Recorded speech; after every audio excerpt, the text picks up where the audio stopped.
Okay, good morning, everybody, and welcome. Thanks, Ryan. Good morning, everybody. Welcome to the May governing body for the Vale of York CCG. A cold morning in May, probably not comparable to last year, which was sort of really quite hot at this time, although we are in much better position with regards COVID at the minute. So those are good news, and I'm sure that we will cover some bits around the COVID response and recovery as we go through today. I'm just going to flick to my agenda. So I'm on a laptop, so I'm just going to flick in and out to explain what we're going to do this morning. There are no apologies, so thanks very much everybody for coming. And we haven't got any questions from the public today. So that means that we can go straight on into our next bit, which is just to remember the declaration of members' interests in the business of this meeting. And also to note that a number of us, like we did last time in the March meeting, have added some other declarations because of our work in the wide region with Humber Coast and Vale. So we'll make sure that those are added in as we go along for this meeting as well. And if there's anything that comes up as we go through that you feel that you do need to let me know, please do so, and we'll take that into consideration as we go on. So the next bit is sort of a user story, something that we find very useful for us at the governing body is to get sort of really under the skin of some stories and some narratives from users, from patients, and how we can use these as we go forward. So I'm going to go over to Denise, who's going to introduce this piece. So over to you, Denise. Thank you. Thank you, Chair, and good morning, everybody. This morning, we're going to hear a mental health service user story as told through Emma Mckenzie and Chris Davis. Many of you will know Chris, and Chris has worked alongside us for some 18 months now in a shared post between Vale of York CCG as a commissioner and Chuve as our mental health provider. And his role is as head of mental health partnerships. And even before the white paper was brought to pull together, really, the integration between provision and commissioning. He's supported and facilitated the integration of services and been key recently in the facilitation of the York Mental Health Summit and his work across Selby in the community mental health transformation. I think we'll hear this morning from Emma what transformation really looks like, not as we often describe it in governing body and to our regulators in terms of performance and delivery on the ground, but actually in terms of how people feel about the services they receive and how it makes a difference to their lives and life course. And I think that hearing it from that perspective is crucial for us today.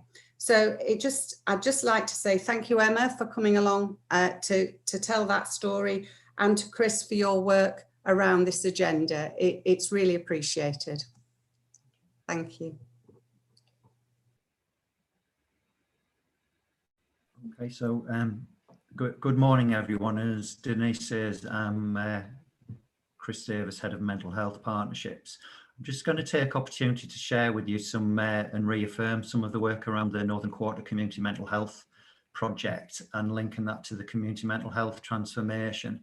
And this will fit very nicely with the work that Emma has been leading on. So Abby, if you could go to the next slide, please.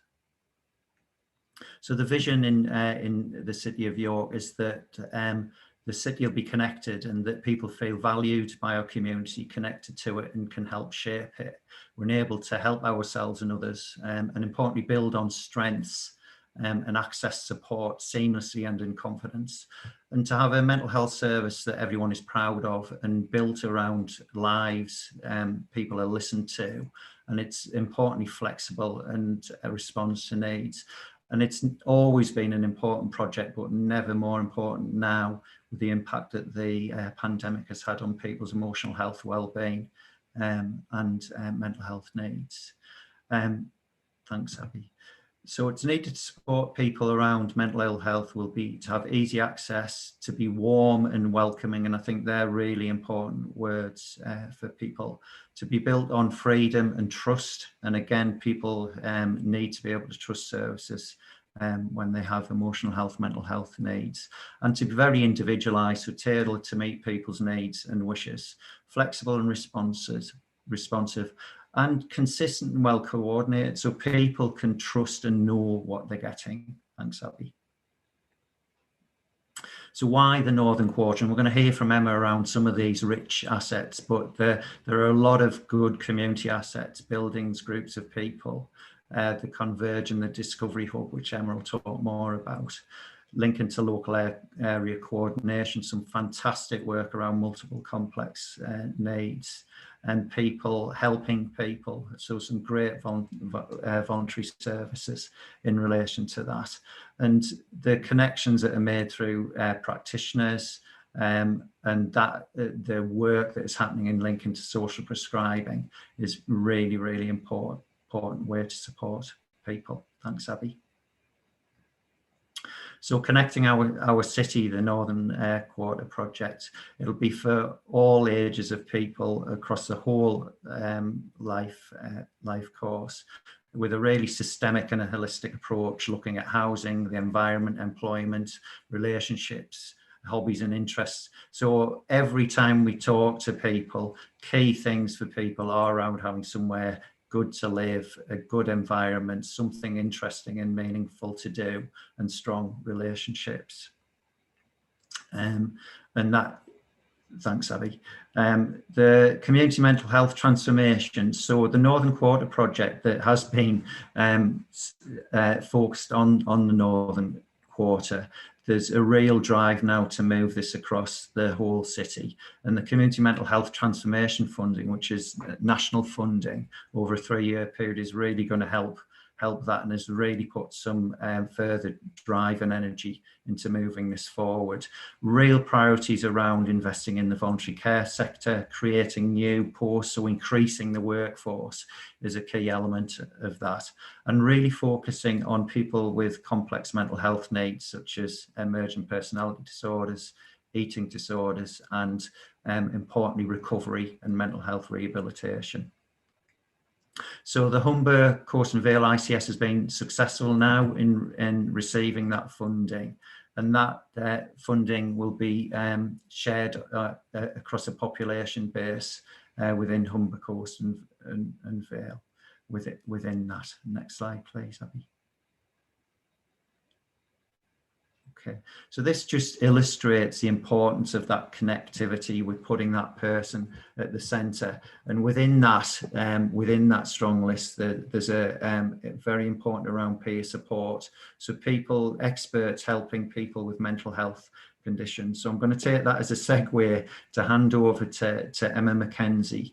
Emma has worked with Converge for 6 years and was instrumental in setting up peer support within the Discovery Hub. So over to you, Emma, please.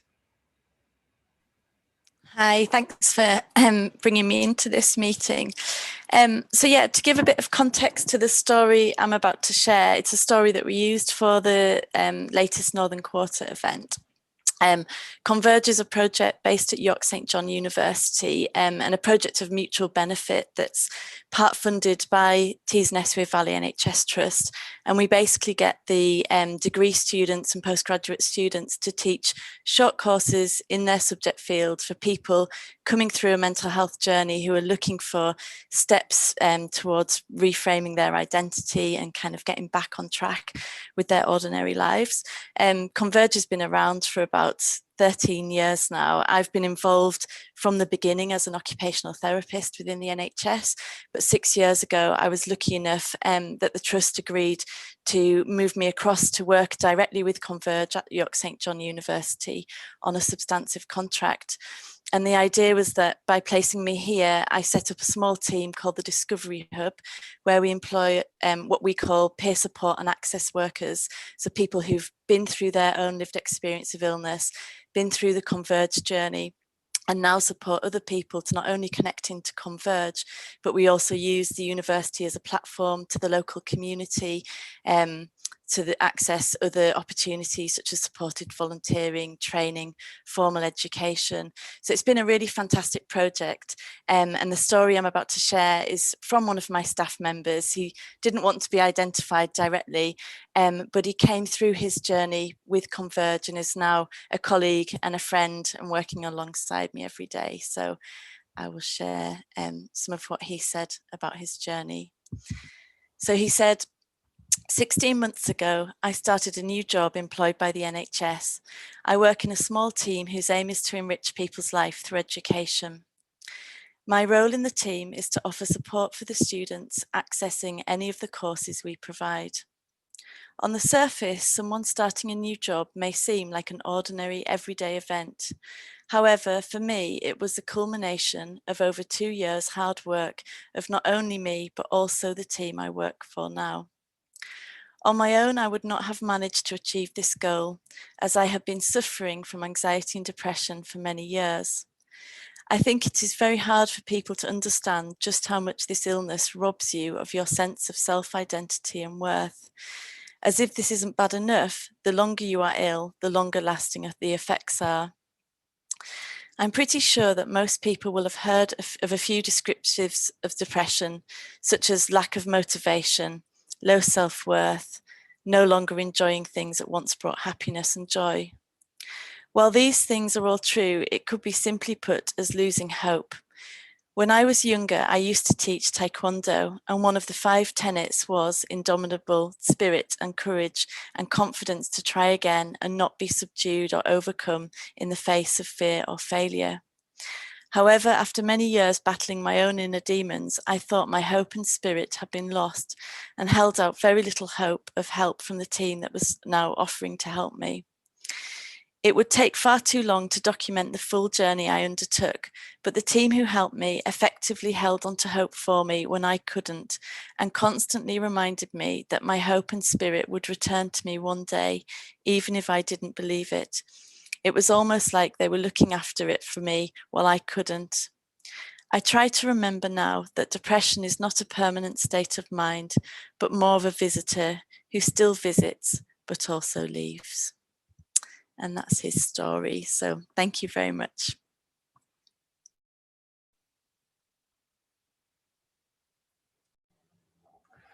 Brilliant. Thank you very much, everybody. What a powerful narrative that is from your colleague Emma. So you must pass back our thanks for allowing that to be shared with us. I will do. Thank you. Thank you. Can I open this up to Julie? Would you like to come in? Yeah, can I also thank his bravery, because it's hard to actually speak about anything that even hints about our mental health. So for him to share something so powerful, it is amazing, and the fact that he's found you and this fabulous project, and he's in such a good position to be able to help other people, you know, having struggled himself, and prove that he can move forward. And the fact that he recognises that sometimes mental illness, like other illnesses, comes and goes. And I think he's very insightful. Thank you.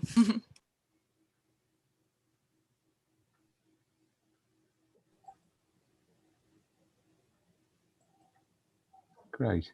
David. Yeah, so it worked. Yeah, I mean, obviously this is excellent, and the question that comes to my mind is what is the effect on the region here? There's an investment going in here. What about the rest of the Vale of York and Humber, and when will the lessons learned from this be able to be spread across a wider area? Emma, did you want to come in on that, and then Chris? Maybe? Yeah, so just from the story I've shared, I could say that as Converge, we're very heavily involved in not only the Northern Quarter project, but we also have a project run at Northumbria University across in Newcastle, and are making links across the trust with this work and our patch. So the peer workers are very much kind of outreaching to different areas of the Vale, across to Selby this morning in different areas, and through to our colleagues, done some presentations for the team in Whitby recently as well. So just thought it would be nice to mention. Great, thank you. Chris, did you want to come in on? Yes, please. So there's so the work around the Northern Quarter was very much fed into the proposal within Humber Coast and Vale around the national funding, and we're really lucky in the Vale of Thought that we've got some really strong mental health partnerships. So the partnership work in the city, but also the partnership work in Selby. And what we know really supports people with emotional health and mental health needs is having systems that work for them. So when we talk about complex needs, we could really talk about complex systems, and how people are able to access them. So that's key pieces of work. So that funding is passed nationally through Humber Coast and Vale ICS to the places within North Yorkshire, Vale of York, and there's a real strong, consistent approach across the region around meeting, putting the person first. Co-production is key to making this work, and developing services that meet people's needs. Thank you. Thank you. Phil Goatley. Thank you. More of a technical question for me, although I say right from the start, I'm no expert. How important in your work do you think it is to treat each individual holistically, so as a human being, rather than, for example, a set of technical clinical challenges? I'll maybe tell you why I'm asking that question in a bit. Am I okay to answer?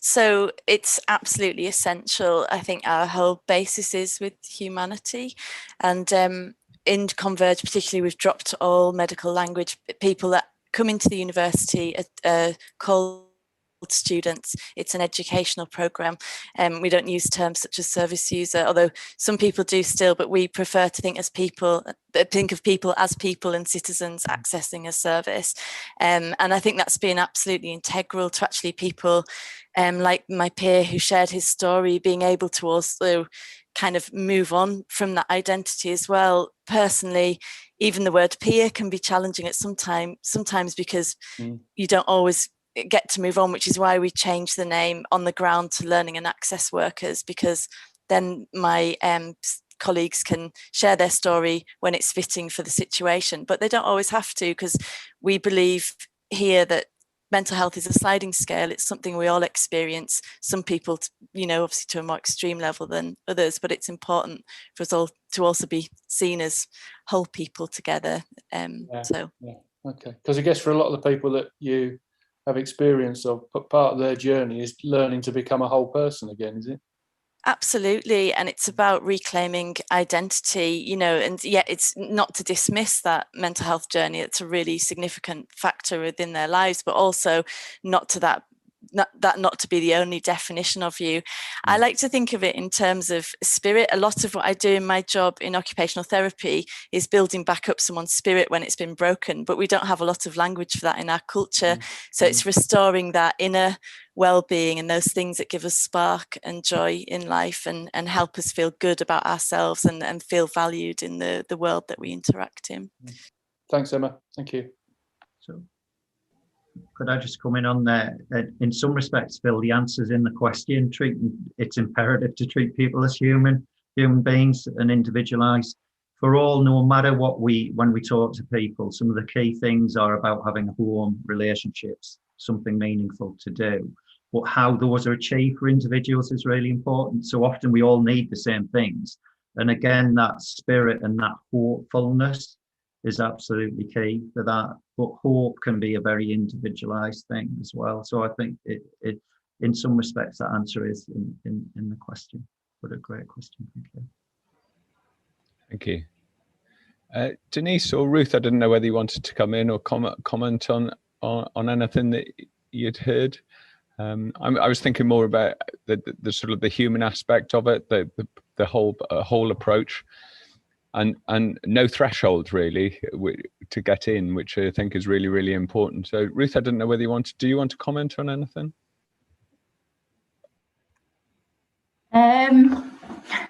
Gosh, I mean, it's brilliant. I love all the, you know, the Northern Quarter project is fabulous, and what Emma's doing at Converge sounds, you know, absolutely fabulous. And I suppose from a selfish point of view, sorry, that's my dishwasher beeping. I'd like to know, how is that being replicated in Selby, or could we replicate something similar in Selby? Are people from our population able to access those courses? And if so, how are we sort of, I suppose, sharing that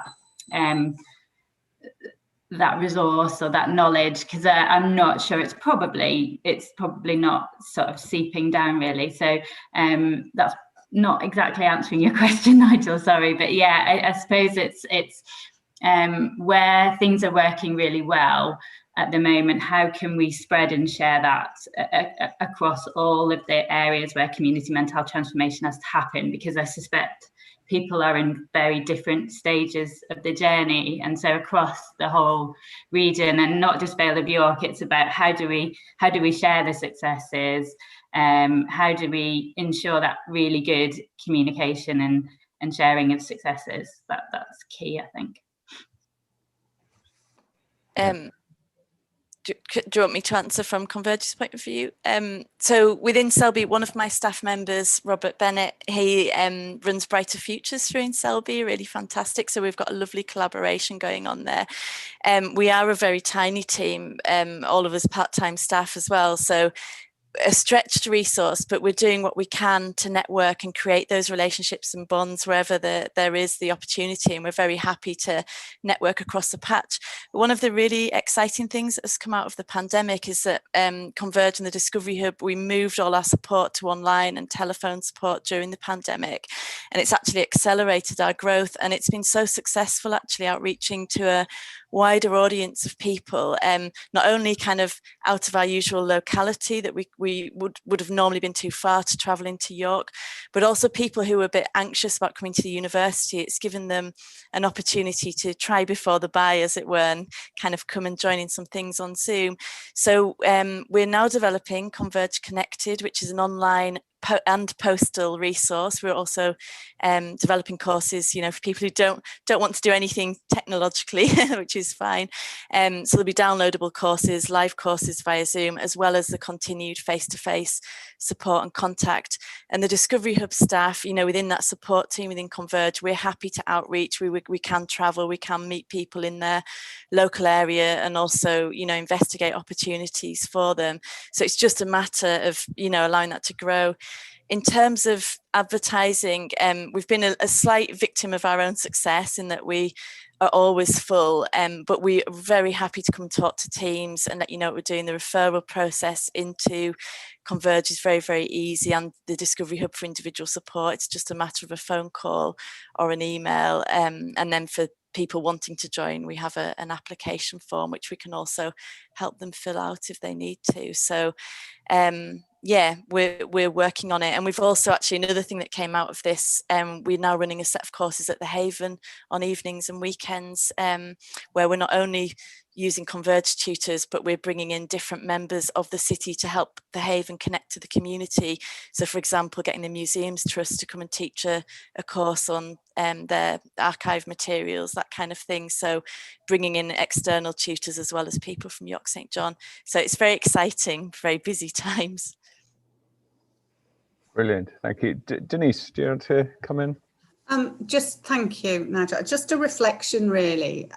It's such a great story, and it's so personal, and it shows that it doesn't really need a lot to be able to change people's lives. It does just need the right approach and connectiveness.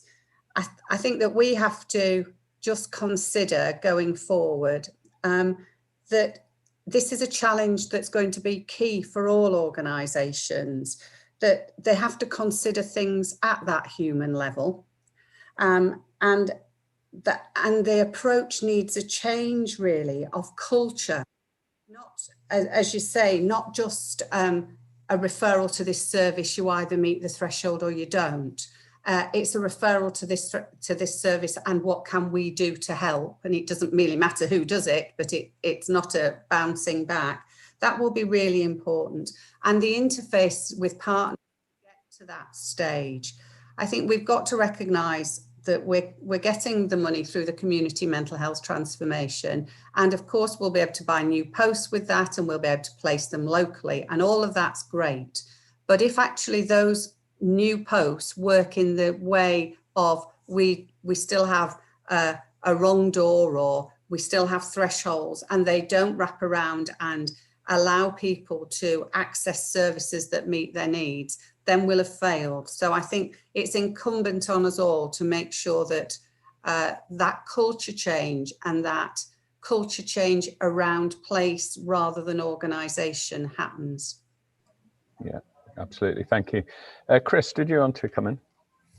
Yeah. So I think Ruth's point is important about how great stuff is shared. So there's some fantastic stuff happening in Selby. So Ruth, your leadership around the primary mental health workers and driving that forward, which at times I'm sure has been frustrating, but it's starting to bear some fruit now.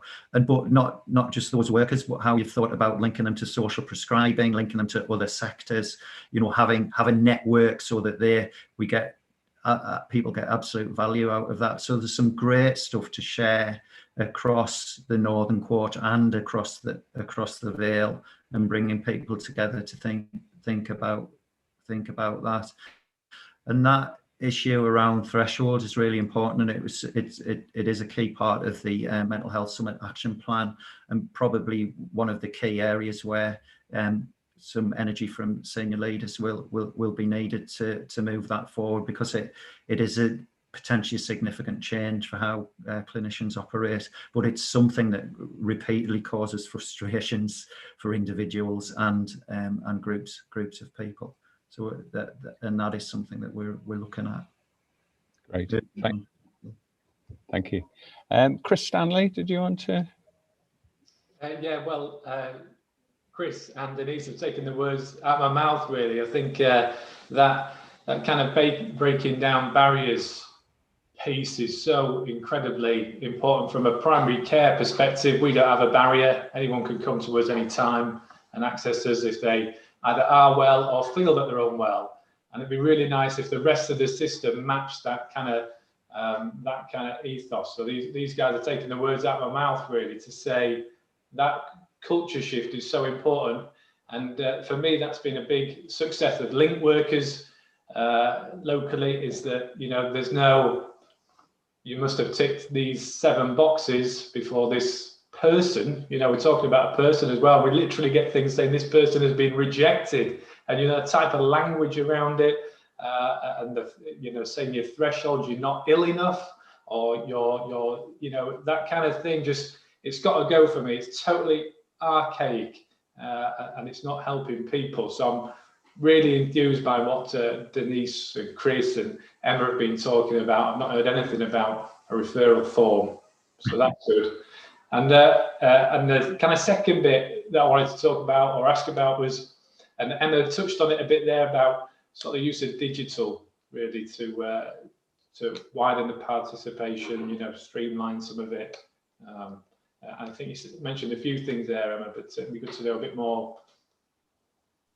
Yeah, it's something that we're launching through Converge. Is going to be an online version, like an open university kind of style course that people can log in to do, but you can do a mixture of that and face-to-face. But we'll also offer a postal service with that as well for postal courses, and all our courses will be followed up with individual tutor contact as well that are going online.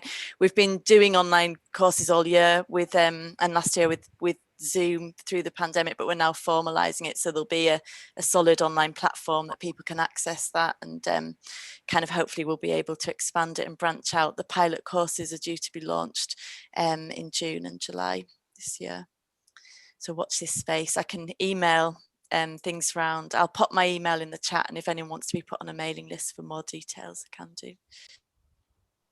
Great. So we've got 2 more questions and comments, and then we'll probably bring this a bit to a close, if that's all right. So Phil Goatley first, and then Steph. So Phil. Thanks, Nigel. I'm just extending the boxes analogy from Chris. Apart from tick boxes, in my experience, there's little boxes as well, which is at the heart of my earlier question. So very quickly, 89-year-old father-in-law has a number of clinical conditions, none of which are particularly serious, but a lot of life-changing. So hearing, loss of vision, that sort of thing. And the number of times that we've been to see clinicians who then tell us effectively, no, sorry, I don't do the dots over the eye, I do the left-hand side of the dot over the eye. So you can't talk to me about your eyes. All I can talk to you about is glaucoma. All I can talk to you about is cataracts. All I can talk to you about is, you know, the skin under your eyes because you keep rubbing them because they're incessantly watering. It's all rubbing away. And I can take skin from the back of your ears and put it under your eyes. And this is to an 89-year-old who's, bless him, apart from anything else, has got dementia. And we've put thousands of miles on our cars going back and forth, pinballing around all sorts of NHS facilities for some relatively simple, although multiple at the same time, issues that he's got. And the human being bit comes from, look at the impact. This is a frail 89-year-old with an 82-year-old wife who, if they hadn't got all the network of support around them, principally Jan and myself, I don't know what they would have. They probably would have given up halfway and just said, this is just getting too much.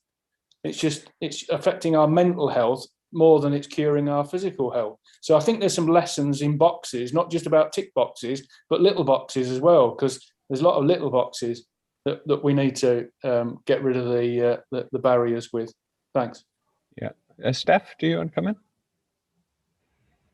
Maybe I've missed it, but I just wondered if you could expand on evaluation and then probably how we publicise all the good work beyond ourselves, because I think the reaction has been really positive, and I've heard this on a number of occasions now. So there's something about how do we socialise this, and it's just really interesting, isn't it, that some of the most simple concepts that we talk about, not having a threshold to get into a service, that has such a reaction amongst both professionals and I don't know what the general public would make of hearing us talking about such a simple concept as you know, having a no threshold to come into a service that is so vital and life affirming. So evaluation and how do we socialise some of those principles about how other services might want to adapt to deliver such an impact. Yeah, I think that's a really, really important point, Steph. I don't know whether, Chris, you've got anything that you think about that before we wind this bit up, or anything that we can do to support you? So in relation to evaluation, so as part of the community mental health transformation, there'll be, and we've got some great strong links with the universities that are going to support some of that work, and New York City Council is also involved within that. What is key is about how we evaluate the outcomes for people as well. So we're also starting discussions in relation to that. The thresholds work, as I mentioned earlier, is a key action linked to the mental health summit, where very senior people raise that as an issue. So Stu very much involved in that, and Brent is very much involved in that. So I've got a conversation hopefully next week linking it to the community mental health, linking that no thresholds issue to the community mental health transformation in that. Yeah, great. Ruth, you put your thumbs up. Did you want to come back in, or was that a hand, or was that a thumbs up? Yeah, I just wanted to. Yeah, it was a hand. It was a thumbs up because you couldn't find a hand. Sorry. I just wanted to put in a dose of reality here, actually, because whilst no thresholds, I absolutely and completely agree with, and I'm probably one of the most vociferous people about how people fall through thresholds between services, particularly mental health services, and I've been shouting about it for a while.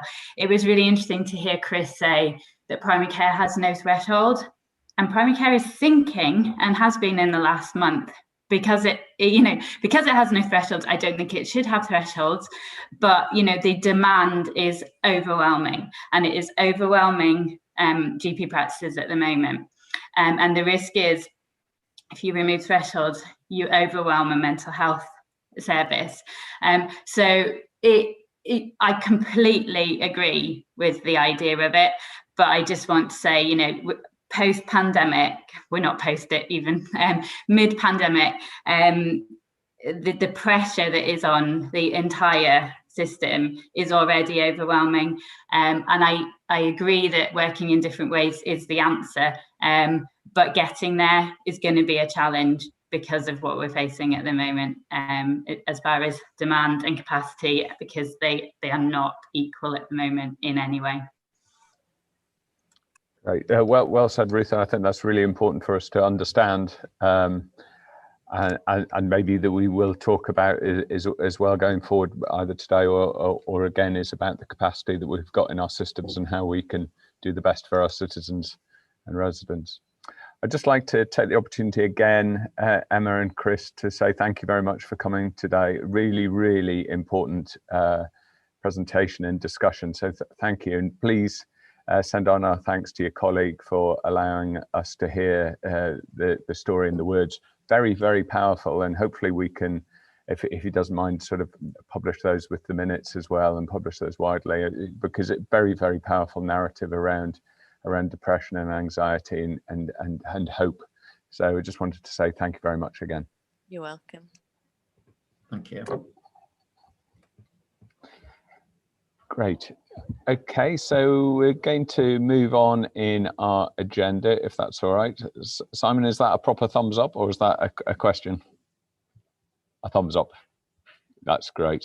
Okay, so we did let that run a bit, that discussion, which I think was really valuable. So thank you very much, everybody, for allowing us to do that. Probably what it does mean is that that I expect that you all will have read the reports, and we'll just ask the presenters to bring out the salient points that they want to bring through for us, if that's okay, as we go through the agenda. So going back into the agenda, I'm going to say item number 4, which is the minutes. I hope everybody's okay with those, for me to sign those off officially.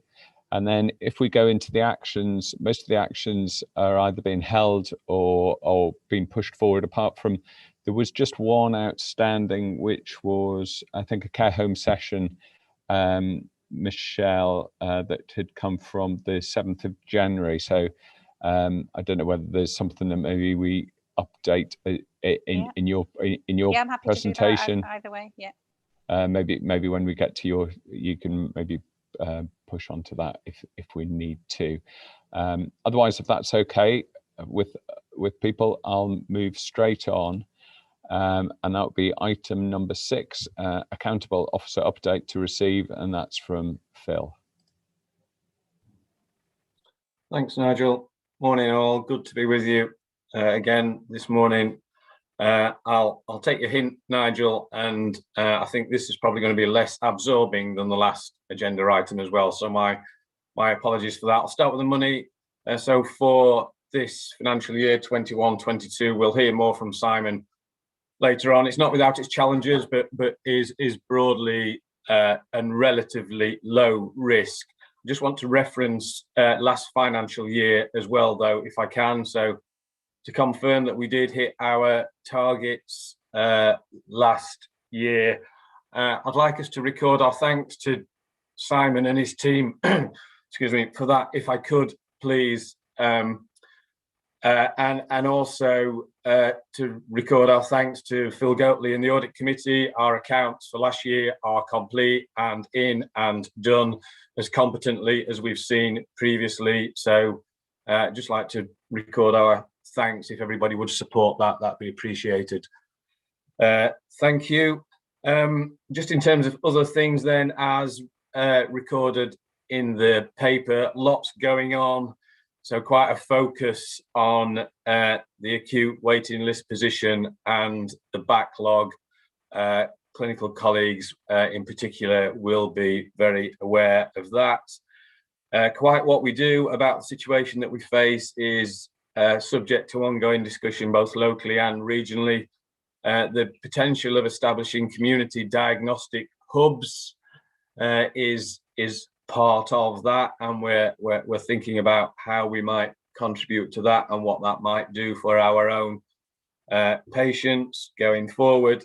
There's the potential introduction of targeted lung health checks being expanded into York. That service is currently running very effectively in Hull. That should help us with some of our own health inequalities that we have across the Vale. We're pushing on with our intention to keep our care offer personalised. Although our 21-22 financial position is broadly low risk, we have little flexibility, and so some of our service intentions, some of our transformation intentions are being frustrated by financial constraints, and we should continue to think about how we can introduce some innovative approaches to continue to support the work that we've been doing before. At a place level, plans are moving ahead now that Ruth and others will be aware of, to launch a long-term plan for Selby and surrounding districts. That launch will be at a point in June. We're going to probably use the Selby Health Matters branding, and at the moment the signals and indications from partners that we're getting is that will be supported and positively engaged with. In York, we've had the first meeting of the board of the Alliance, and we've had a message of support from the ICS to continue with that work. And I still need to get up to Rydale to see Helena, Paula and others to see what we can do up there. Still intend to do that.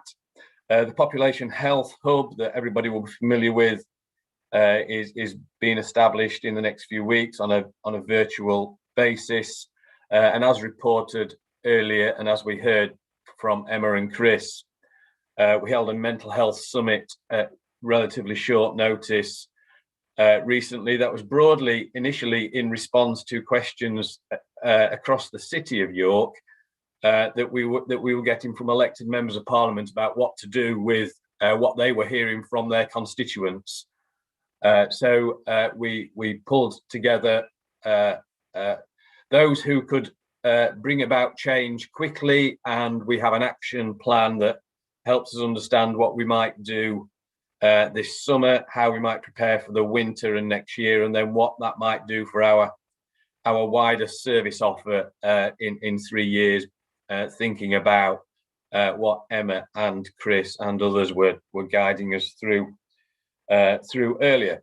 I'll just finish with a request to everybody that by the end of next week, we've been invited by our NHS England in its regulator capacity to do a self-assessment of 2021. For all governing body colleagues, we'd appreciate you might be asked to contribute to that. If you could do that, it would be appreciated. It's sort of part of that important legacy contribution and piece that we want to think about. So acknowledging and celebrating the work that we did in 2021 and how that will sustain through the life course of the CCG and beyond is important. So if you're asked to do something, please would you respond to that? Sorry, it's a tight deadline. We're enjoying the embrace of our regulators in that respect. And also, Nigel mentions the PLT. I'll leave that to you and other colleagues, and I'll just stop there. Thank you. Brilliant.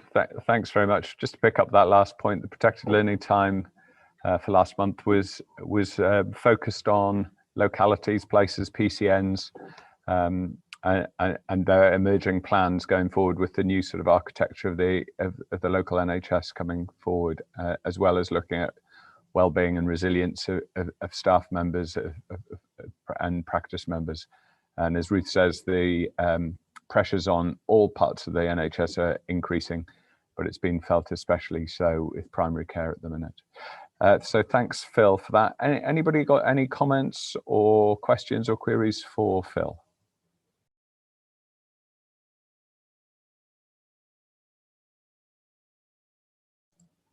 No, I think we're all right, Phil. I think that's. So we'll move straight on, if that's all right with you, Phil. Yeah, great, thank you. I'll try and put a love heart on to celebrate. Okay, brilliant. Thanks very much for that. So moving on, Michelle, this is your presentation, if that's right, and this is the quality and patient experience report, and this is for a decision on which is on the front page about what we need to consider as governing body of the report. So I'll pass it over to you, if that's okay.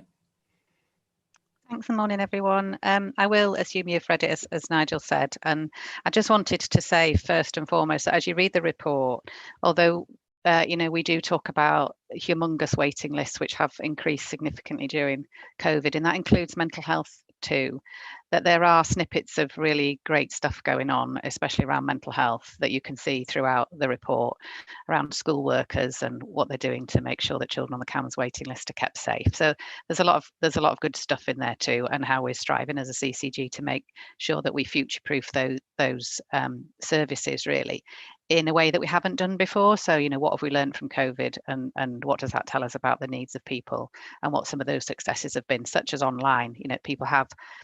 Some people have generally preferred it, and we've been able to alter our services and get them outcomes that they wanted in a much quicker way that suited them. So there's lots of good stuff there too. Okay, so just wanted to point that out rather than going through specific bits. I think what's important to note is that we didn't have a quality and patient experience committee, which happens before governing body. We weren't quorate, and so you're seeing the report that committee hasn't seen, hasn't scrutinised, and hasn't got assurance from. But the chair of that meeting, Julie, who's with us today, understands the report and understands the risks and supports what's come to governing body. What you haven't seen is the things that we wouldn't have seen fresh, because it wouldn't have been right from a governance point of view to do that. And that's around testing out how we would assure ourselves of the quality and patient experience and safety within primary care. So there's quite a lot of work going on around that. And hopefully next time we'll be able to present you with something which is much fuller, that has been to QPEC before. So we don't talk very much about quality in primary care in this report, and we've known it's been a gap for some time, although we do have great conversations at the board about it. So that's coming next time, as is further information around meds management. It's one of our biggest spenders, if you like, of our York Pound and Vale of York Pound. And we are going to go and see some further information about what the meds management team are doing to support primary care in particular, and how we make sure that patients get medication in an optimised way. So that'll be coming next time. Our main concern, I think, around quality is the outcome of the CQC inspection in TUV. It's now in the public domain. You can see the link there to read it if you want to. It has moved the trust's rating too inadequate in some areas, which is a big change for TUV. And the main reason for that is their risk assessment and management processes that were of such concern to the CQC that they have issued a regulation notice on that. And as you would expect, TUV have swung into action around some of these things. And because of the level of concern, they are at what's called risk summit level in terms of the escalation of that to NHS England. And Margaret Kitchen, the regional chief nurse, has established a quality board who met for the 3rd time yesterday. And a very thorough report and conversation happened there around some of the actions that TUV are taking on the back of that. And I'll just provide the board with some of that information for assurance, really. So they are in the process of reviewing all of their patients from a risk management point of view. And just to give you the scale of that, we're talking 56,000 patients. And obviously they will concentrate in those areas where CQC felt the biggest risk was. But in terms of changing their approach, they will have to do that with everybody and want to do that with everybody. And they've had a rapid improvement event already a couple of weeks ago, which has unearthed some issues for them and some responses that required immediate attention, and they've done that. They've got new style safety plans in place that makes it much more simple to get to the nub of the issue and make sure that people are protected from harm as much as possible. CQC found their processes very complicated, and so they've streamlined those. And this includes community patients too. They are reframing their whole risk management into harm minimisation. So moving away from the sort of tick box process driven documentation way of doing risk management to ensuring just what we talked about earlier at the patient story, that whole person approach, and making sure that, you know, clinical judgment and other things are taken into account when we're looking at harm minimisation for people. And one of the key issues under debate is whether or not they need to increase their staffing levels. That comes at great cost, actually, and the system, so Humber Coast and Vale, are looking at ways which we can support TUV to increase their staffing levels if they want to, but I think that if they need to, but I think the board needs to be cited on the fact that there is only one pot of money, and if we need to reprioritise that to support their staffing, there will be impact in other areas potentially. And Denise might want to come in here, but the mental health investment standard that we've talked about here at the board is our sort of minimal financial investment. And it takes a lot of work to go through where you would want to put that money for best effect. And we've talked about things that worry us around mental health, such as those on the waiting list for eating disorders, CAMHS waiting list, for example. And our mental health investment plans have been submitted last Friday. And if we were to use some of that money from the mental health investment standard, it would have impact on those services, which we have all prioritised as needing investment. So it's a fine balance to have, and one which we're working through very carefully with our finance and clinical colleagues too. So I don't know if Denise wants to say anything more about TUV. I can't see anybody else while I'm talking, so let me know if you do.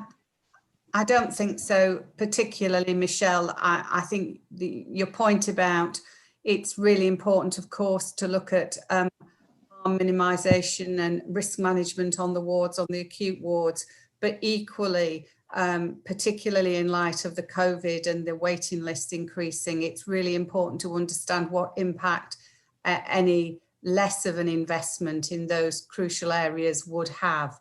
It's not, you know, the acute wards are here and now in our face, but actually look at the outcomes and look at the waiting lists and the times for eating disorders, for example, and it will be very difficult to balance both. We have said to TUV our investment for mental health investments this year has been jointly agreed around January with TUV, so the priorities were jointly agreed, and they have gone into Humber Coast and Vale as previously agreed, as have North Yorkshire's, but we recognise the ask in terms of the acute ward staffing and the psychiatric intensive care unit staffing. But at this point, and of course the ask for all of those is recurrent, and we just do not have, nor do North Yorkshire have that recurrent money to hit all of those areas. So I think it will be really important to be guided by quality and safety and the quality board, but equally to recognise that we would need an impact assessment on all of the other services that may have a reduction in funding that we were expecting this year. And also, and I know governing body are aware of this, but how far away we currently are from long-term plans and the performance trajectories that we would have expected from mental health. So we're not starting from a stable basis. Actually, some of the money that we were planning this year was about catch up, and to disinvest in that and invest in something else will have a clear performance impact, but also a quality impact for individuals. Thanks, Denise. That's all, Michelle. Thanks. Thank you. So I'm sure that governing body would support the decision to add a risk around this to the risk register, and of such great number when you do the risk matrix that should be managed and seen at governing body, if we all agree. And we'll describe that for next time. Lots of nods.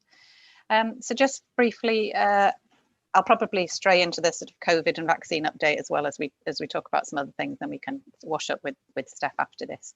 But in terms of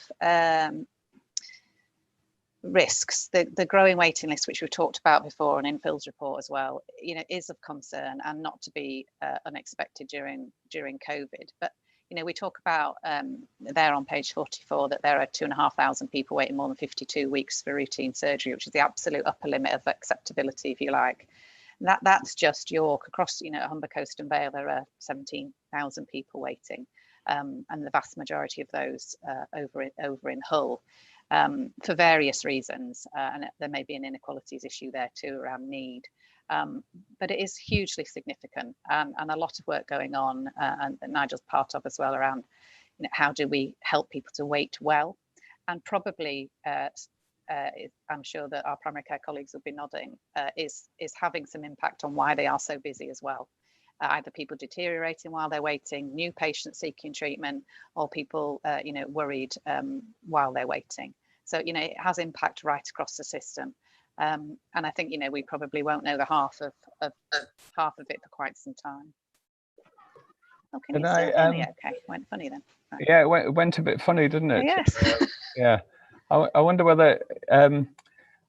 I think we've got a hand up from somebody just here. Ruth, can I come to you? And welcome, yes, and thank you very much. And not me. Thank you very, very much for allowing me to join you, Nigel. I really do appreciate it. Is it over to me, do you think? Or it is. It's over to you, and yes, perfect timing. So thank you very much, and welcome, Ruth May, Chief Nursing Officer for England. And you just came in at the right minute, which was when Michelle was halfway through her presentation. So yes, over to you, and thank you very much for taking the time to come and join us. Thank you. Well, thank you very much, Nigel, and nice to see you, Michelle. Thank you very much for allowing me to join you today. I'm here to say thank you. I'm here to say thank you to all of you for the amazing work that you have been doing to support the NHS and social care during this global health emergency. We have all been working so hard for 15 or so months to support people, whether that's in our critical care unit, in our mental health organisations, or whether it's our homeless people that are there in York and beyond. And I am so proud of the work that nurses and midwives have done over this last 15 or so months in their contribution to the wider contribution of people supporting across the globe. This isn't something that's just in York. This is something that's been across the whole of the globe. But today I'm here to say a very special thank you to one particular person. I'm here to say a very big personal thank you to you, Michelle, for your leadership of our profession over this last number of years, not just this last 15 or so months. So many of you will know that I have had 3 priorities since I've been CNO. How we reduce the number of vacancies. So workforce is a huge priority. The second one I've had, which is about how we recognise the contribution of nurses. And the third one is about Team CNO, how we come together as a collective voice so that we can argue for money. And I argue quite rightly professionally, but when we come out as a collective voice, and that's been really important. But my second priority, therefore, has been around how we recognise people. And in March 2019, I set about having my Chief Nursing Officer Awards. I have a silver award to say thank you to people who have gone extraordinary lengths, who have made huge contributions. And it's my award to say thank you to people. But today, Michelle, I'd like to give you a Gold Chief Nursing Officer Award for your contribution over a number of years to this profession. And it's my personal thank you to you for your leadership in York as your Director of Nursing and Quality. But you started nursing a year later than me, actually, back in the dark ages of 1986. And you have contributed, and your recognition of significant, outstanding contribution as a nurse leader that you have made to your city of York. Your colleagues have talked about your contribution, not just during this pandemic, where you've played a pivotal role in providing system support to care homes, to independent providers, but also to the work that you've done on the improvement. And it talks about how you've embraced the strength of diversity, and in making sure that not only has the CCG come back to financial recovery, but your commitment to patients and to the residents within the Vale of York is obvious, is what they say.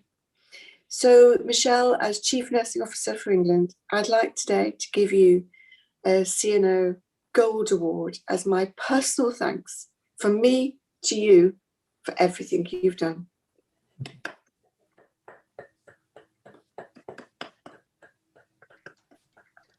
Well, anybody who knows me, Ruth, thank you for that, knows I hate a fuss. And this is the weirdest morning. I'm trying to do what I normally do at board. There's roofers appeared ripping my roof apart. My mum and dad have just appeared in the kitchen with loads of flowers, and thank you, the Gold Award. I don't know what to say, really. Well, Michelle, we've not finished yet. Oh God, we've not finished yet. Sarah, you're in big trouble. I know where this has come from. Well, we just wanted to add a little bit extra as well, if I may, Ruth. Is that okay? Okay, so before I go on, I'd just like Michelle to know that not only are there colleagues with us today, and very dear friends and family are always also joining us. Although you can't see her, Jojo, your sister, is sat bleary-eyed in Canada in her PJs where it's early o'clock and has been watching you for quite a while. Our lovely, lovely Libby McManus is wearing her red uniform in honour and wants you to remind you of Nanny Beasley in the special sticking plaster. We have Rachel Bowes, Louise Wallace, and of course all of our nursing and quality team watching. But to summarise how we all feel and translate that into a speech was really, really difficult and impossible. So, of course, our trusted resident Perry Tabby has come to the rescue, and we hope you like this, Michelle. And when I say this is totally heartfelt, you know what we mean. So, here we go. An ode to Chief Nurse Michelle Carrington. Here we are on the 6th of May, 6 days from Florence's own birthday, to celebrate our scary chief nurse with a hastily researched, poorly written short verse. She started in 86, a student's nurse was she. By 89, she flew the nest and to the wards went free. The Nightingale pledge she has lived and breathed, though in herself not always believed. A more compassionate leader you would not wish to meet. though her surgical career highlighted problematic small feet. Published in the BNJ, her advice about cannula dressings you should obey. When it comes to teaching, there's no one finer. ECG pads, continence, and the panty liner. With Brené Brown quotes, she's come so far. Let go of who you think you're supposed to be and embrace who you are. So many things to celebrate and so much to cheer. Tireless, brave, seemingly without fear. And this year we know has been our biggest test. She stood before us and made us our best. Of T-Belly Tasker, we could not be more proud.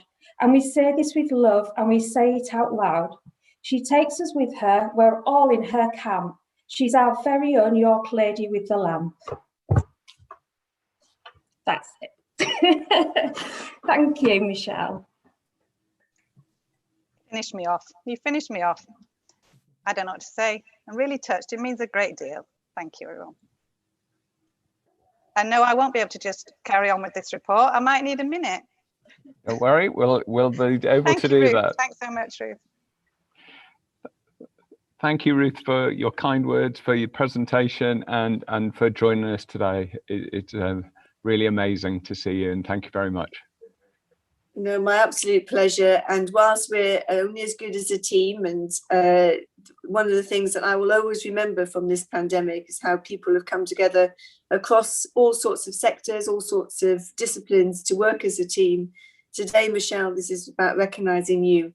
This is about recognising your leadership and our collective thanks and my personal thanks to you. Thank you, Michelle. Have a good day, everybody. Bye-bye. Thank you. Hi, Jojo in Canada.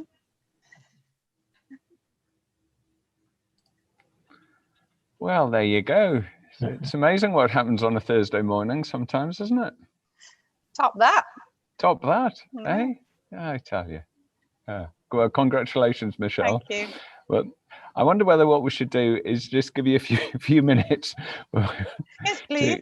to catch your breath, and what we'll do is we'll say let's have a 5-minute break, and we'll come back at 10:45. Is that all right?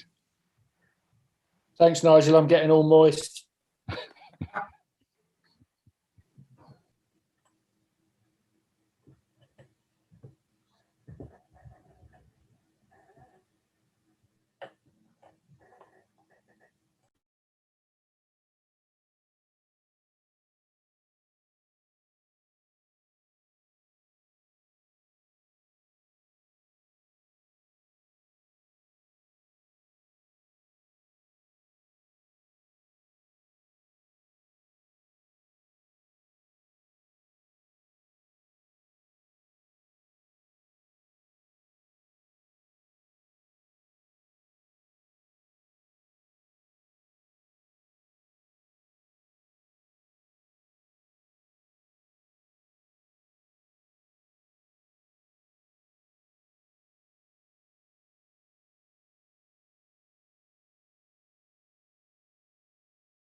That worked out all right, didn't it?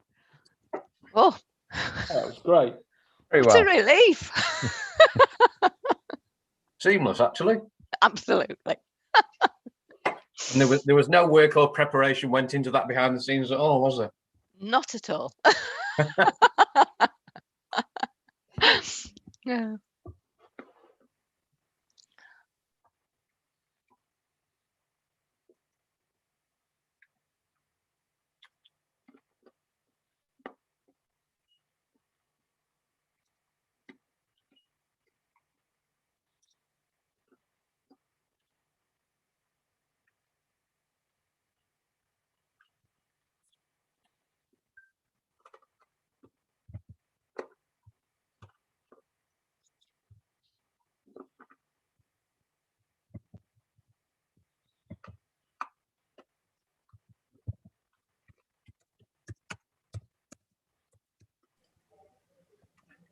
We'll just give it a few more minutes to see if everybody's on and back on.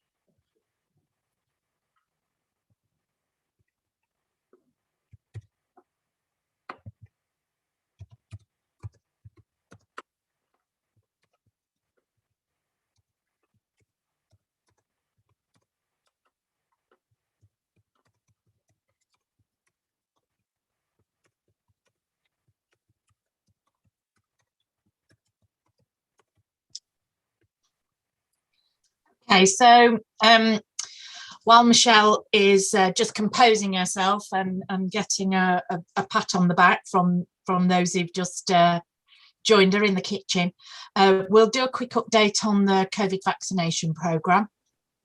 So it continues to go well. First doses, we are up at over 187,000 delivered to the arm. Second doses, we're approaching 87,000. And we're certainly seeing the impact of that. I think as of yesterday, York Hospital had one COVID positive patient. So really good impact. We are doing some additional work on those who have not had a vaccine yet, who are still in the higher cohorts, just to understand why they are either unable or unwilling to accept a vaccine. And you've heard me say before, it's a fine balance, just making sure that we're not harassing people. The COVID vaccination is not a mandated activity. But we have started working with the York, Council of York. Well, I'm struggling to find the description. We're calling them vaccine trackers, but they are working with our practices to engage with people just to understand why they've not accepted a vaccine, just to make sure that we're doing all we can to get as many people vaccinated as possible. So that's in its early stages. What we're finding is contact tracers. Thank you, Sharon.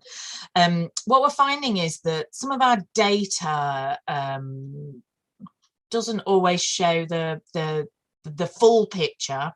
The contact tracers have identified that some people who are showing on our regional data as not being vaccinated are actually abroad. And some of them have been vaccinated abroad also. So there's something about our practice list sizes being cleansed as we go through this process, and other legitimate reasons around being too poorly to take the vaccine. Quite a significant cohort as we learn more and more about the vaccine, that might be pregnant, thinking about getting pregnant, breastfeeding, and that's the sort of data over the last 6 months that's coming through, and we can give people that assurance now about the vaccines being safe to take. So one of the key things that we've seen some unevenness of vaccine supply in May. and the projected over the next weeks. We're going to focus on second doses predominantly, but there are still new supplies coming into the system. So just to remind people that Askham Bar, our vaccination centre that covers broader than our population, is actually delivering Moderna. So we do have 3 vaccines available in our area. So there's no reason to believe that we won't be hitting our targets for everybody offered. We've hit every target that we've been asked to achieve. So mid-July is the target for everybody to have been offered who's eligible first vaccines. And I'm just trying to pull forward the commentary that I had this morning about, so we continue to offer pop-up clinics. We're doing some work with traveller communities. People may be aware that we had quite a flexible approach to anybody who's fasting continue during this month of Ramadan. So progress continues, and we are on track. Great, thanks, Steph. Can I just Sharon, do you want to come in? Yes, I just wanted to acknowledge really the joint working that's taking place between the contact tracers based in public health and practices. I think this is yet another example during COVID of the real strengths of working together. And it's certainly making a difference in terms of getting the right information out to residents so they can make informed choices of whether they want to take up vaccination. Another example of really positive partnership working that we can build on post-COVID.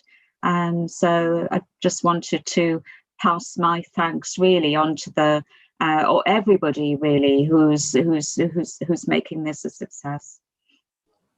Great, thanks, Sharon. Helena. Hi, I just wanted to give some kind of reporting about what we're experiencing. So we're obviously doing a lot of second doses in Pickering, but we are doing first doses as well where the supply allows. And in the first doses, we're obviously moving into the kind of roughly 40, 41 age group and some years around that. We're experiencing quite a lot of hostility from some people and real negativity about vaccines, which is completely different to the experience we had with the first cohorts, pretty much all the way down to 45. We have had absolutely no issue, but things have now changed. So I wanted to just make the governing body aware that, first of all, our teams are receiving really nasty comments, being sworn at and receiving quite abusive, hostile responses to being offered vaccination, but also that we are experiencing a lot of people now not wanting it in the same way as before. So it's a complete change. So I really feel like we need to well, first of all, acknowledge that for the teams who are calling people. Second of all, be really clear that people are not okay to speak to us in that way, that's not an okay reaction when we phone people up to offer people for a vaccine. But thirdly, to really talk about the reasons why this particular group might want to be vaccinated, because the reasons are so different to people in their 80s or in care homes and so on. And the real advantages, because my concern is that none of us are protected till we're all protected. It doesn't matter how well vaccinated our care home residents are if the community still has relatively large and unvaccinated populations. So I just wanted to raise that as a concern and to, I suppose, whilst we plough on and give it to everybody who wants it, think about what messaging we can give to support increasing uptake and also just to reduce that hostility, really. Yeah, thanks, Helena. I suppose that leads on to my question, which was around the capacity of primary care to continue to do this, as well as going back to business as usual. And actually, it's not business as usual; it's business as usual plus, because we're seeing more and more activity coming into primary care. So I don't know, Steph, if there's any thoughts about the next 3, 6, 9 months, especially with the thought that we're going to do booster in autumn as well. So what I suppose what gives, and that's a very hard question, I know, but it's something we need to raise, isn't it? So I think we've got a theme running through, haven't we? You know, Ruth talked about, if we link it back to the conversation we had about the Northern Quarter, about no thresholds.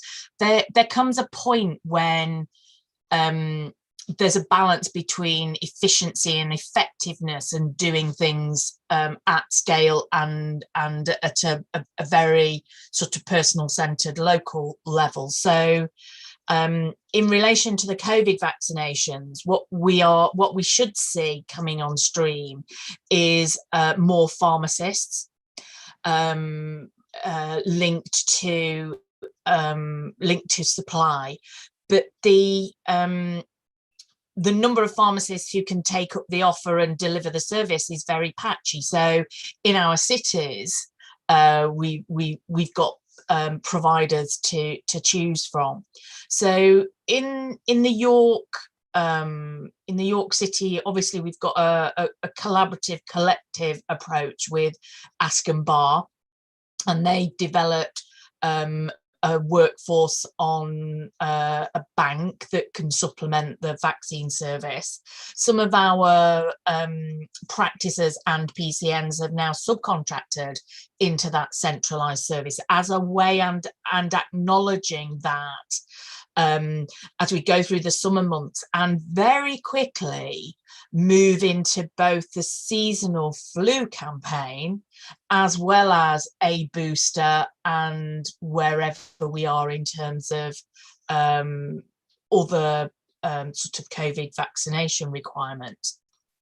So I think there's something about having that conversation about where you access the vaccine, where you get the vaccine, and particularly in our rural communities, how we start to think about that. We are exploring with North Yorkshire colleagues around a vaccine bus, which has worked quite successfully in other areas. So with lower numbers, sort of having a more dispersed model. But third week in May, we'll be doing another meeting with all our practice managers, and we'll take a view at that point about how practices and PCNs are feeling about continuing to deliver services in the way in which they have done, and taking on board you know, Helena's points, which are always distressing to hear, actually, because they shouldn't happen at any time, but our workforce, both clinical and non-clinical, and we just need to keep reiterating it, there's a huge non-clinical workforce delivering this. They are exhausted, so you know, the resilience to not be affected by this narrative is really stretched thin, So I'll take that back and perhaps ramp up the thought processes around that. So thank you for highlighting that. Great. Thank you. Phil? Thanks, Nigel. I probably ought to know the answer to this, so apologies for not knowing. But I think part of what you were getting at, Nigel, was about general practice core services and QOF. And as Ruth was saying earlier, the last months just got even harder. Are there conversations that are taking place across PCNs with LMC, Andrew? Is that conversation taking place about how to get our practices or general practice within the region through the next year? Is that being discussed somehow, somewhere? That's a sort of open question to Andrew, GPs, Steph, so I don't know the answer to it.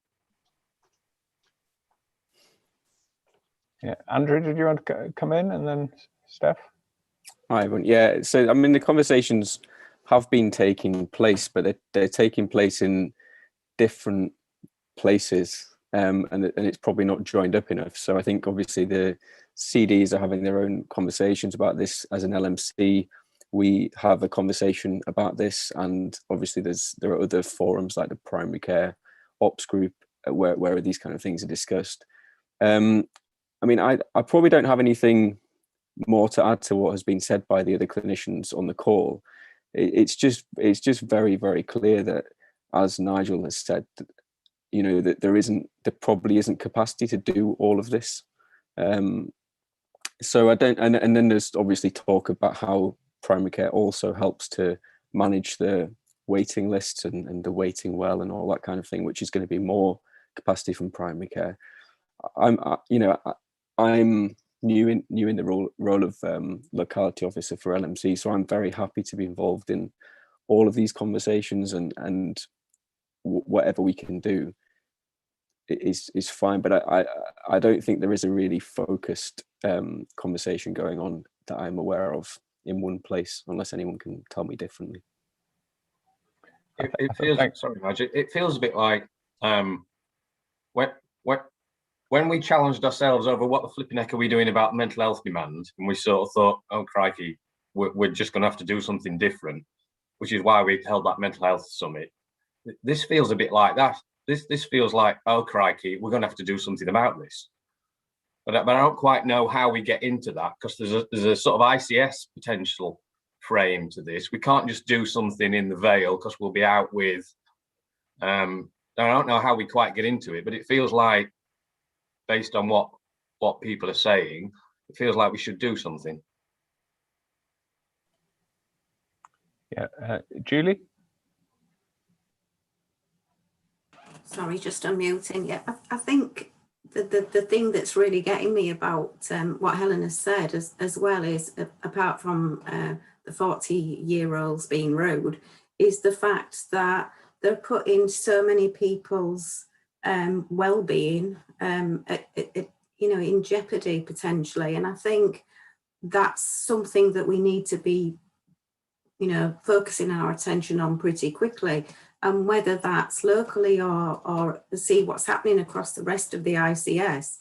I would imagine that it won't just be us that is. So how do we get that joint NHS, PCN, ICS message out there that actually we're all relying on you to do this? And it's almost like, come on, man up, it's an injection in your arm. You might have a sore arm for a little bit and you might feel a little bit unwell, but the balance, the other option isn't even remotely what you want as an end result. And I think for me, we need to address that pretty quickly, and thinking massively about the resilience of our staff.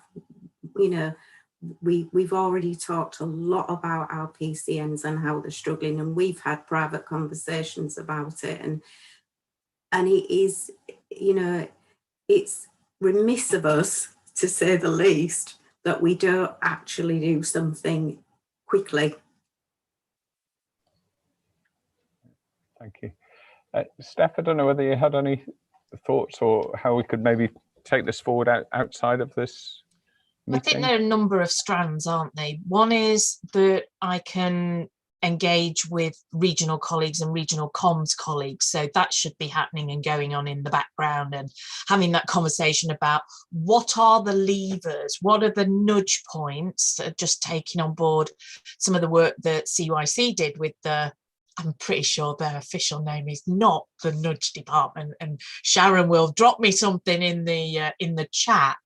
But we did have a conversation this week about those sort of levers about opening up society, and it won't motivate everybody, but how you get abroad for your holiday before Christmas, that might be a motivator for some of those people. But what we do see is that as we go down the age cohorts, and we haven't been released to do cohort 11, which is under 40s, is that there's often a surge people who are really interested, and then we move into the people who perhaps aren't as motivated. So there's something that we can do around the vaccine program and comms, and really ramping back up to that. The other theme really is workload in primary care, and discussing the much overused word, which is this is a priority. I don't think we've actually deprioritized anything. So I don't know if that word is even meaningful now, but I think that's probably one of the questions that we have to ask ourselves about what is it that we're going to have a conversation with our citizens about, and how we as system leaders front that, so that the point of the abuse is not our GPs and is not our GP staff. So how do we promote that as a system? So we will take that away and make it another priority. The other thing that we can do is actually start to work with regional colleagues about the ways in which there are funding flows that give practices a bit of flexibility around not necessarily doing national priorities, but focusing in on what their patient needs are. So we perhaps need to work with LMC about that, and we do meet with LMC with our North Yorkshire CCG colleagues, so that there's a consistent approach across a wider geographical patch, and we can start having that conversation. And just make sure that people understand some practical things that we've been doing as a CCG. So we have a contract called improved access, and we've been more flexible around that.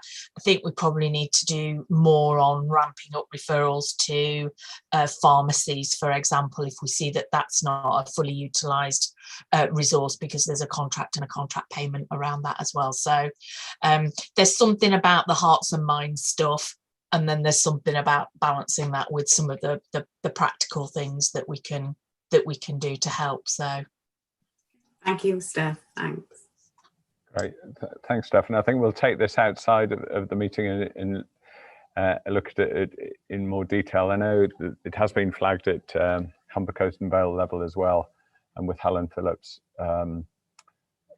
NHS England, so around primary care. So we'll take that out of this meeting and take it forward. Okay, so we've sort of merged a bit of Michelle's quality patient experience report and the COVID bit. So there is a bit that we need to do for the governance bit of the governing body around your report, Michelle, and apologies for ambushing you halfway through about that. So there is a bit that we need to go back to and make sure that we've dotted the I's and crossed the T's. So I don't know whether I can come back to you, maybe that we can secure that bit, and anything that you wanted to bring in for the COVID, anything else for the COVID response before we move on in the agenda. Is that okay? Yeah, that's fine. I'm composed now for now anyway. Thank you for that. Was just an amazing shock and surprise. No, I think that listening to Steph, she's covered all the bits I was going to mention. I suppose the only other bit in terms of how we've all pulled together as a team, because this has been a humongous team effort, including our colleagues in public health, is that you can imagine a time a few weeks ago, not that long ago, when we had outbreaks in care homes, which were so distressing for people. You know, there has been harm occurred to staff's mental health and to people's families, as well as they lost many, many loved ones. And, you know, at the time of this report, we've got one member of staff in one care home in the City of York who's positive, but with no symptoms, just picked up on routine testing. And you know what a difference that is. So that's just amazing in terms of the impact of all the stuff that we're doing. Conversely, you'll have heard that Selby's had a very significant outbreak in the Clipper factory, which is in the public domain.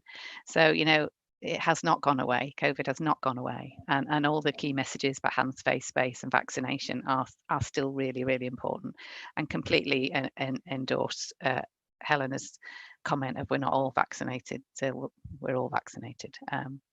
And just to kind of bring that global perspective, we'll have all heard what's happening in India, but the impact on us in this country and even locally is that they have paused recruitment of Indian nurses, and we rely heavily on that at the moment and in our area, so that will have impact too. And I'm sure that things will resolve in time, but what happens across the world does impact on us too. So in terms of governing body's decision, it's really to agree to add that risk around TUV to our risk register. And then the other risks that are managed by governing body are the Hep B issue, which is being taken over by York Hospital at an appropriate time when they've had chance post-recovery to establish that, and the costs are being met by the CCG. And then the other one really is the 0 to 19 service in North Yorkshire. There has been slight delays on getting the post-consultation plans agreed at their council executive for good reason. They wanted to do a bit more due diligence, and they wanted to pay good attention to the feedback that we've all given. And they've learned from COVID too, in terms of what might work and what might not work, and strengthening some of those safeguarding processes in particular. So I just wanted to let you know where that was too. Great. Thank you very much. So if everybody's agreeable, we will receive and agree those risks and put those on the governing body's risk register. And thank you very much, Michelle. I don't think there's anything else we need to do on that bit. No. Right. Oh yeah, David. Sorry. Sorry. Yeah. Could I just ask? It's on page 44 of the report, where it's saying that there are over 2,500 people waiting more than 52 weeks for routine surgery, and that all patients have been clinically reviewed and validated and prioritised. Could I ask, do the patients know that? Because from personal experience, it's been a desert. People are waiting a year, have heard nothing. For example, I don't know that I'm waiting for a minor operation, but I don't know whether I've been clinically reviewed. I've not heard anything. It's not York area, obviously, but do people know that they're being clinically reviewed, or is it just radio silence? I think that it would depend, David, because it would be a humongous undertaking, wouldn't it, to keep all patients informed of that risk assessment process. But you make a very good point. We could probably do better, I think, in terms of telling people how we're trying to keep them safe while on the waiting list and prioritising around clinical need. But those who then are reprioritised up the waiting list, they obviously do get contacted and aware of the reasons for that. But wholesale, no, that isn't the case. So I take on board what you're saying. Thank you. Great, thanks for that, David. Okay, so we're going to move on in the agenda, if that's okay. And this is to the Board Assurance Framework to receive, and that's from Abby. Thank you, Chair. So yeah, I'll take it as already read. The text that's highlighted in red is the amendments that have been made or the updates that you should all have received. Hopefully you'll have noted that the risk register at the back is significantly shorter than it has been historically, and I think that represents a bit of progress in terms of moving those risks either from committees accepting that they are events or that they're risks that we can't manage and deal with, or indeed that they are things that have resolved. So the risks that you are seeing and the colour-coded risks are significantly smaller than they have been previously. We've also got the population health strategic objective now reflected on there, and there is a slide that deals with that. And just so that David is aware, as chair of Finance and Performance Committee, there was a risk that was raised in Finance and Performance Committee that wasn't accepted by Finance and Performance Committee, but I was asked to reflect on the board assurance framework. That is now reflected on that board assurance framework, particularly around the population health objective, and also in relation to staff as we move forward through this period of transition from CCGs to ICS and whatever the future of those organisations looks like. So unless there's any specific questions, I'll take it as read, and we just need you to formally receive the board assurance framework, please. Great, thank you. I find it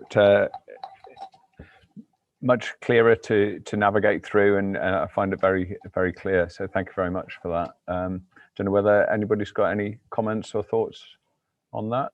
Otherwise, we'll receive that. No, just from me, Nigel, I think that this is one of the areas where the CCG and this governing body has progressed the most, the whole management. I remember that old conversation we had about the difference between, you know, some people's management of risk and others is that some people don't sleep at night because, you know, and the management of risk is all about allowing you to do that, quite honestly. I think that our practices have come on leaps and bounds, and that's reflected in the presentation of the information to this governing body, but also how people are dealing with it on the ground. So well done. Yeah, great. I'd echo that. Thank you very much. Okay, Abby, you're next on the agenda as well, and I think this is to ratify, if this is right, the risk management policy and strategy. Yep, so this is just what we talked about at the last governing body, broadly kept the same, asked for it to be approved for a period of 6 months. The only change now is that Primary Care Commissioning Committee will receive a risk report, and that has started. So just to keep it for 6 months with a view to reviewing once we know a little bit more about what the white paper says, and starting to pull some of that system risk appetite into the work that we do. Great, thank you very much. Any comments or thoughts on that? Simon? Yeah, just on section 12.8, we probably just need to update that a little bit, because it just says we refer, we're still in legal directions, which are not. It would be fair to say that we, as best we can tell, are still currently in a recurrent deficit, but we're not planning to achieve a deficit. So there's some words we could change in that section, but the specific one was around legal directions. Okay, I'll pick that up with you, Simon, separately, if that's okay, to check the wording is right.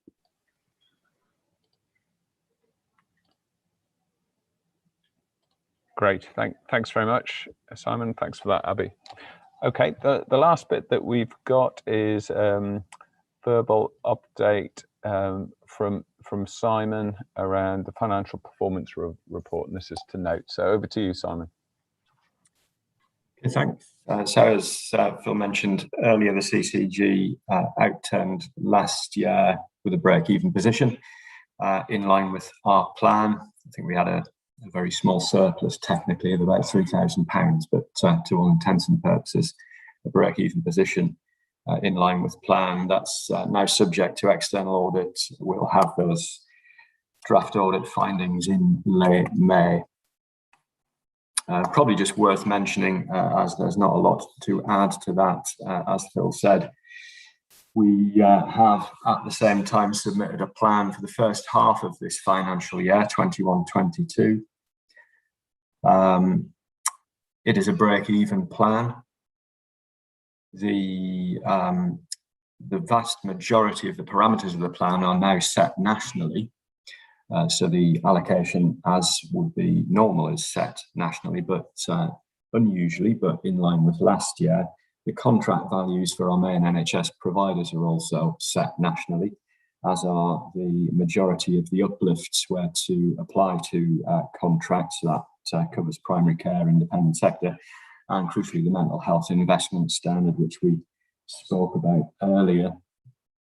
Again, as Phil said, the first half of this year looks more difficult than the second half of last year. So broadly speaking, we've got less money. That's in line with the national view and the national position negotiated with Treasury, that we should start ramping back up the requirement for efficiency now that we're expected to exit the worst impacts of the pandemic. For us, that means we are reintroducing a savings requirement for a number of our budgets, specifically around prescribing, also complex care and CHC. The plan as it stands probably has around £500,000 of unidentified savings in it, but that was judged not to be too significant a risk at this point.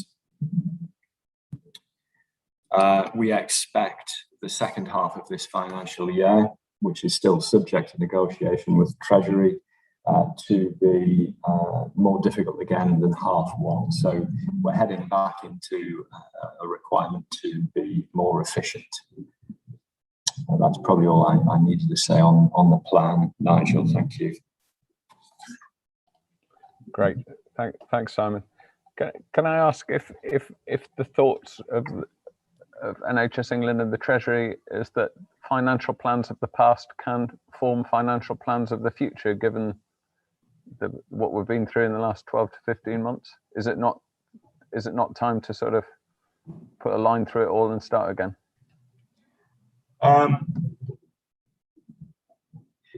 There's the national message from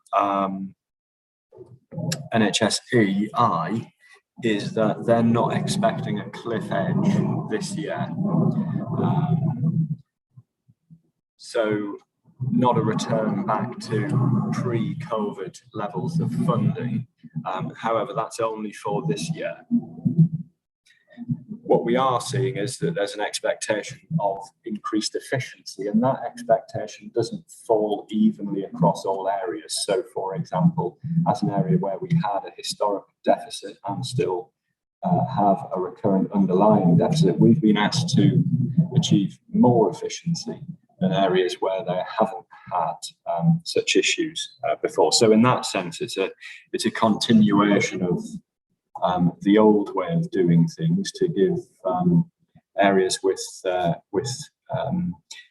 financial issues more of a challenging position than areas with no financial issues, albeit on a much reduced scale. Okay, thank you. Thanks for that clarification. Okay, anything anybody got for Simon? Otherwise, we'll move on. No, that's fine. Okay, thanks very much for that, Simon. So that's the end of our reports that we need to get through to ratify, to note, and to receive. We note the notes and minutes from the committees and the received areas from that. So thank you very much for that. So we're coming to the last few minutes of this governing body, and in a minute I'll maybe ask Phil if he's got any final thoughts that he wants to add in. But just wanted to say again to Michelle, thank you very much for all your work, your outstanding contribution, and for allowing us to ambush you in a public meeting like that. But I just wanted to again echo our thanks to you.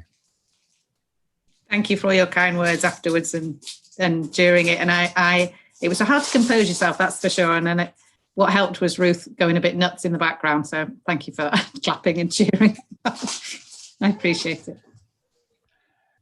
Great. And I suppose the other thing to think on this is again that the pandemic, yes, is getting better, but as we've seen with our numbers in Selby, the virus is still out there. It can still spread, and it's something that we need to be really, really conscious of, especially as things open up over the next few weeks and months. So as a governing body, we wanted to say to everybody to keep safe and to keep vigilant about this.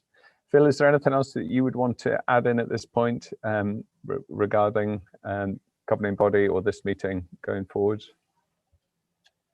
Thanks, Nigel. We should probably just register that we are reviewing how often we will now meet for the remainder of this year once we've got the accounts in and signed off from last year. And we're thinking about whether to do that in public session, if at all possible, in a physical sense. That will, as a minimum, involve an AGM, of course, with councillor reps input. But our thinking is it won't be monthly. It won't be monthly meetings. So more to follow on that in due course. Any views about that appreciated in the chat or by email. Nothing else from me. Thank you, Nigel. Thank you, everybody. Great. Thanks, Phil. I just wanted to say to everybody working for the CCG, thank you for your continued work, especially in these sort of unprecedented times and uncertain times. So we just want to say as a governing body that we acknowledge, understand, and really want to support you through this next year. And thank you very much for all your work. So we're going to close the meeting there.